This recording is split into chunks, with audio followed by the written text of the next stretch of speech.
Hi, I'm Darcyjusten, and this is Love Your Midlife. We are going over some of the most valuable things in how to have a more joyful and fulfilling midlife. And we are doing tips and suggestions and answering questions, and all kinds of wonderful information is getting shared. So I hope you'll subscribe to the channel, and I hope that you will come back and maybe even join our 30-day body image challenge, which is also up on the playlist. I don't know about you, but I have learned as I've gotten older, probably the greatest gift that you can give someone is to be able to listen to them. Listening is one of the most important things in building a valuable and an important relationship.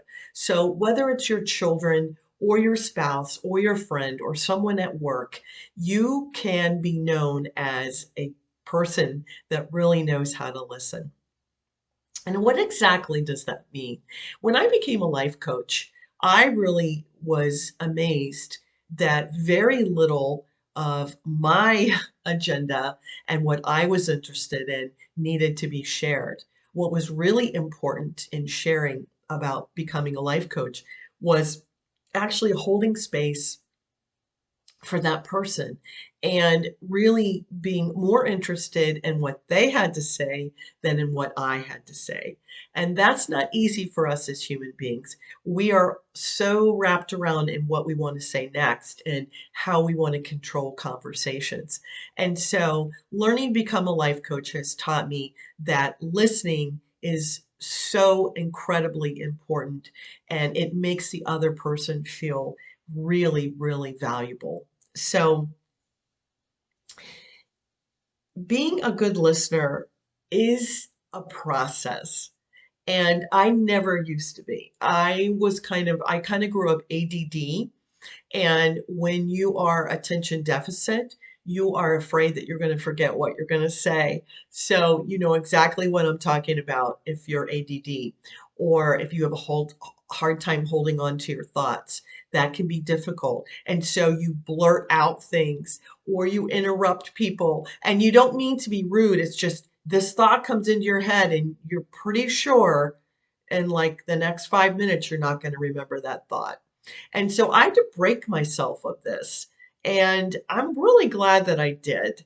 And it doesn't really matter who you are. If you want to be a good listener and you want to be that person, you totally can be. It is a skill set that anyone can have if they really want to have it, right? And it's such a great thing to do with friends and family, to be the one that people can come to and they can actually sit with you. Because typically, what happens when people want to share something, whether it's good or bad or gossip, or it doesn't really matter what it is, if they need to talk, typically what happens is the other person can almost immediately shut them down by being prejudiced, by giving unsolicited advice, which is really what we tend to do. Well, I don't know. I think you should do this, maybe even before they finish talking, or being prejudiced. Well, I don't think you should start your own business. You know, you did that in high school, and what happened? You know, you couldn't do it then. Why could you do it now? And so, what we really do so many times, even with our own children, is we shut them down, we shut the door, and it only takes two or three comments, and the person does not want to share anymore. They do not want to share. So, you've broken that communication with that person. And it could be your husband, it could be your partner, it could be a really important relationship to you. And immediately you have shut that person down and you have caused there to be a place where there is no real trust, it's no real listening. If you want to grow a loving and strong relationship, you really have to be able to stop and listen. And that mostly means not talking. What? Yes, it means stop talking. It means when you're really compelled to say something, you don't say it. I know it sounds crazy, but You just hold space. So, what we call that in the coaching world is holding space for that person and not talking and giving them the ability to process. And a lot of us get very, very nervous when there's a pause in a conversation. And especially if there's a long pause, we immediately want to start going, okay. Um, I don't know. I'm not comfortable with this pause and they're not saying anything. And what does that mean? I don't know what that means. And what's really, really interesting is that a pause or a long pause gives that person even more respect and even more value because you're letting them go and you're letting their mind wander. And what could come up is a valuable story, something from their childhood. So if you really want to connect with someone and you really want that strong relationship, be willing to stop talking. Be willing to listen. And if you're busy and someone wants to talk to you, go, you know what? I would love to have this conversation. Let's do it Thursday around 5. So a lot of times, I think a lot of you know this. I have 6 children and I have a bunch of grandchildren. And sometimes my children call me and want to just start talking and I feel bad. So I'm busy and I'm trying to listen to them, but I'm not really listening to them and I'm not really hearing them. And you know what I mean. If you're a mom, we're always multitasking. So it's much better if a friend or a spouse or someone needs to talk to you and you can't tune into them. It's much better to say, you know what, I'm in the middle of something right now. This is important to me. I really want to hear what you have to say. Can we do it whenever? And that also is a very loving thing to do rather than go, uh-huh, uh-huh, uh-huh. And you're really not getting anything that they're saying, and you're really not building that relationship. And if you are in a conversation with someone and you are trying to listen to them and it's not going well, be honest about it and say, I really don't I don't understand this. I don't understand that. Could you tell me more about that? There's nothing wrong with diving in a little bit as long as you're not interrupting and trying to understand more of where they're coming from. There's nothing wrong with that because if you're just sitting and listening and you're not feeling engaged and you're not feeling like it's bringing you value, then it's hard for you to pay attention. It's hard to keep your interest. So there's nothing wrong with saying to that person, "Well, I really would like to understand this more. Could you tell me more about that?" And just remember when people are gossiping, that is not helpful to anyone. So if someone wants to come to you and gossip, that really is something I do not get involved in. I usually say, I don't really think that that's my business. And that might sound rude to you, but I just find it something that I don't want in my world. I don't want gossip and talking about other people, especially, neighbors and people in the family. I do not go there. I always shut that down in the most polite way that I can. I'm not interested in talking about that person. I don't feel like that's the right thing to do. There are lots of things that you can say to stop that because we don't really want to encourage people to be gossiping about other people. We want to listen to what someone has to say about themselves and what's going on with them.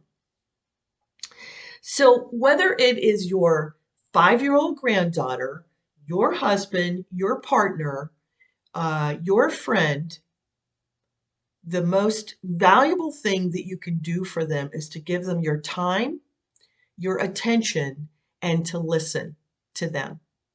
It will build the most respected and trustworthy relationship because it's very hard to come by, you guys. And I'm sure you probably even know this.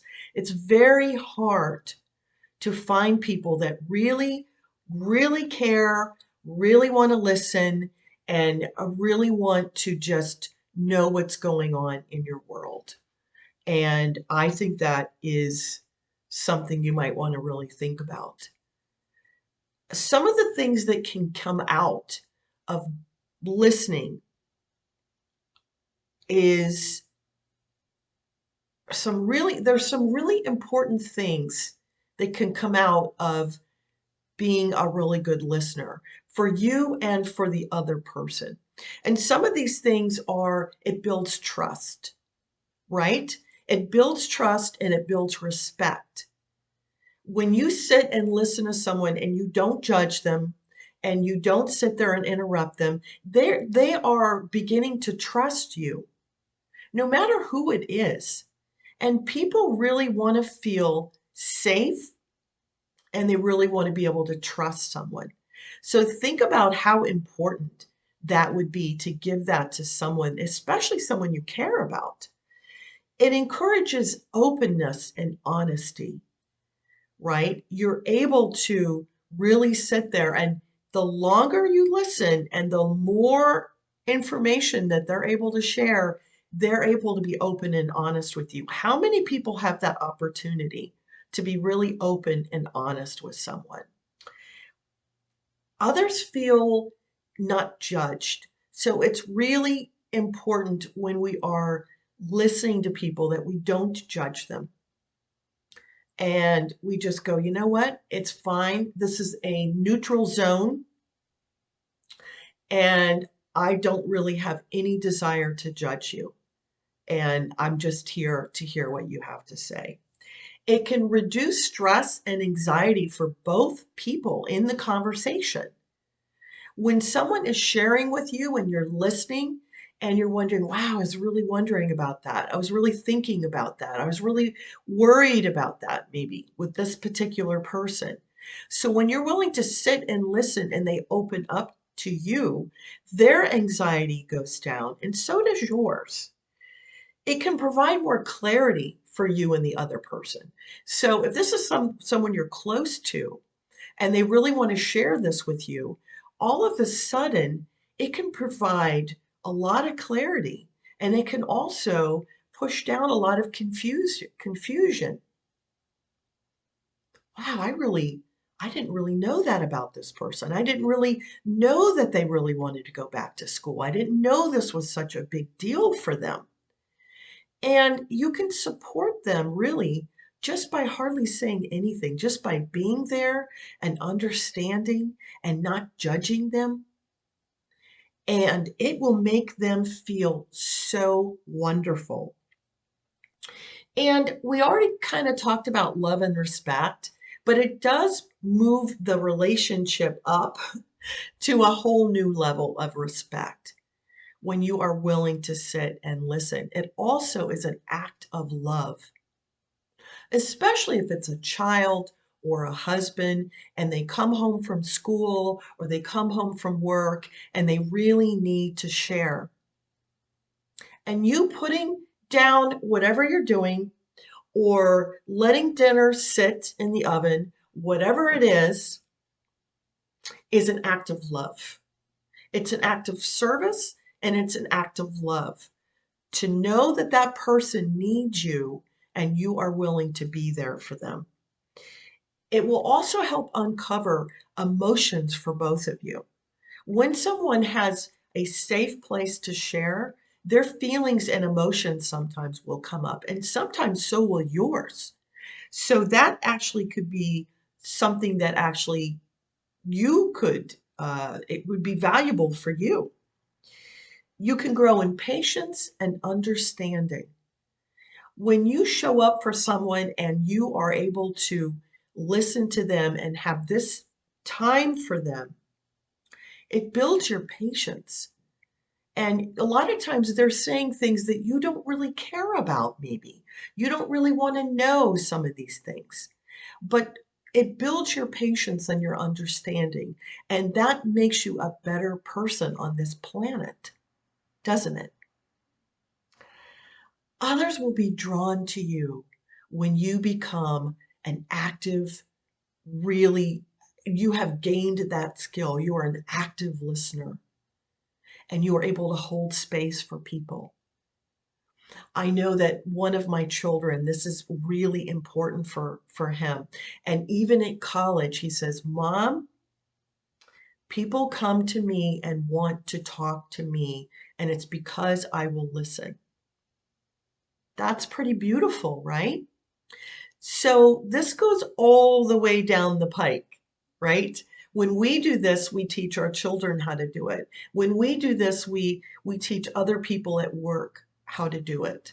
So be an active listener and know that if you want to have a valuable relationship, whether it's a friendship or a relationship or whatever kind of relationship it is, it becomes so much more valuable when you are listening to them. And I hope that this was interesting for you today.